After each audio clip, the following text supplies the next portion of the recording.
local councillor sitting here very quiet. I will defend him for the moment. Thank you very much for raising these issues. I think we really appreciate all the comments and criticism that are coming to us, not just only in this part of town, but also in other parts like in MBPJ, so on and so forth.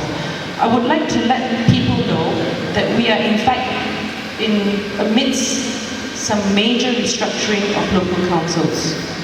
Let us, maybe some of us a bit young cannot remember, but those who were in Kuala Lumpur or Selangor about 20 years ago, do we remember how the local councils were run? They were fantastic. They were efficient, they were clean, they collected their own rubbish, they took care of their own sewage, so on and so forth. Right now, we have a system which I would like to call it a runaway train system, where half of it has been privatized. And this is the problem with rubbish collection. We don't know half the time who these contractors are under Alam Flora. We don't have a direct link to them. So instead, you call Tanakau here. Tanakau here would have to find who is the contractor and find where is this guy, find this guy is working somewhere, so on and so forth. It's the same with other very simple, what we would consider uncomplicated and very simple issues pertaining to local council. It is not enough for the moment just to appoint honest, decent councillors. We have found this very bitter lesson after 1 year. We have councillors like Tan and a few others. Chan here, by the way, is from MEPJ, but he also comes over to help out. Our councillors are working as hard as Haduns and MPs at a salary of, it's not even a salary, it's an honorarium of about 500 to 750. But they are working non-stop. You can get them on the phone. For once, people know who their councillor is because they would run around. But that is not enough. We really have to change the system, how these councils are run.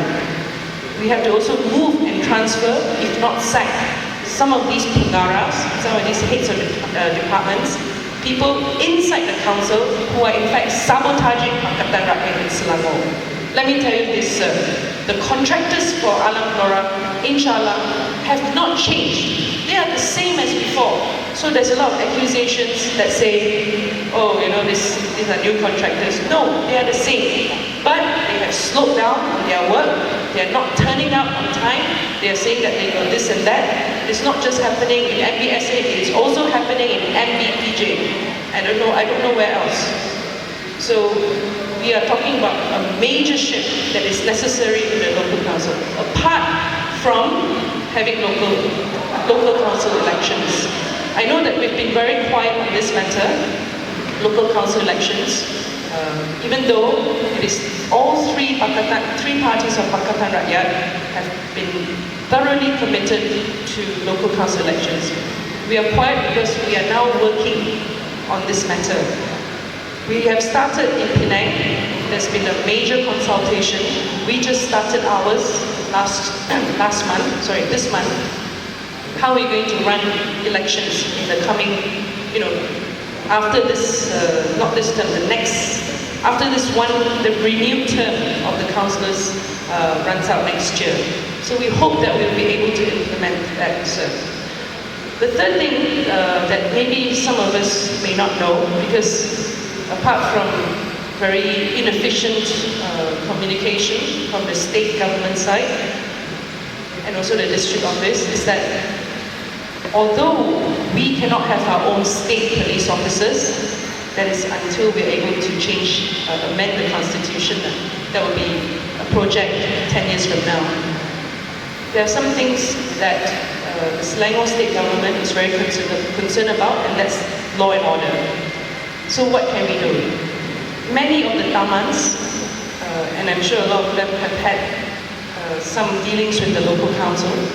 Many of these tamans have got boom gates, they've got guard houses, and in the past, the local councils would go around trying to take them down, because they are right in a sense.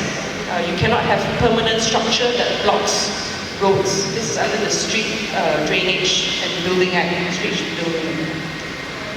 But we have seen the crime rates in places like Kota Kemuning, like in Petaling Jaya and other parts of Shah Alam spike.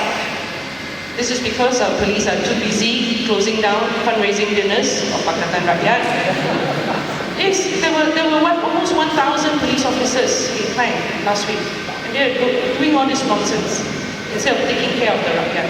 So what the little powers that the state can do in this regard is we are legalizing the construction of guard houses in the district of Petaling, which Shah Alam, this area will fall under. This is Petaling district, right?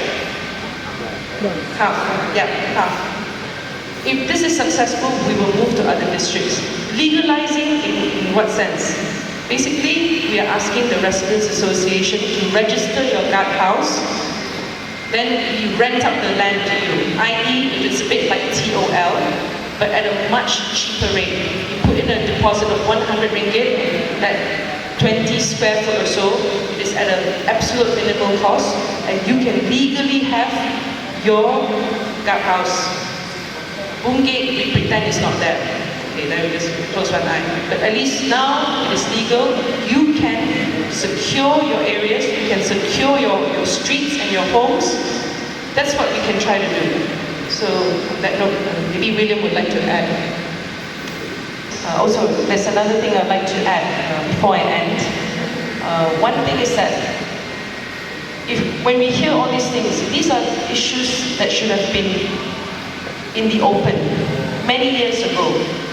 If you had known much earlier, and I'm not talking about politicians, but the people here, the rakyat, whoever is interested in these issues, interested in how taxpayers' money is being spent.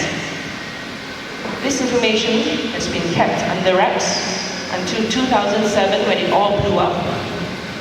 So the Selangor state government, in wanting to make sure that at least there will be people who will be monitoring our work, our programs, our projects, we have, in fact,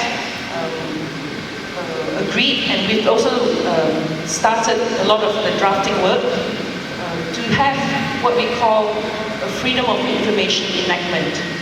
What it means is that if you have interest in any particular project, if you want to know what is going on next door, if you feel that some projects are a bit dodgy and it belongs to the Selangor state government, you have the right to go in and get all the information that you need so that you can study, you can advise us, you can criticize us, or you can praise us.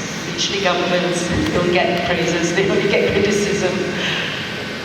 If we had had freedom of information enactment, this would not have happened because we would have stopped it by early 2000. But instead, it's going on and on and on. And right now, we still don't know if this is all the information we have. So our commitment, the Selangor state government's commitment, is that we will have freedom of information enactment. We are pushing as hard as we can to ensure that it would be tabled in this coming State Assembly sitting, which starts on the 8th of July, which is why my eyes are very dark. I haven't slept, and I've not even been paid 3 ringgit to do this legal drafting, and this stupid lawyer got how much? 3 million, 3.3 million. So, but this is some of the things that we feel that are important. There's only so much that politicians can do.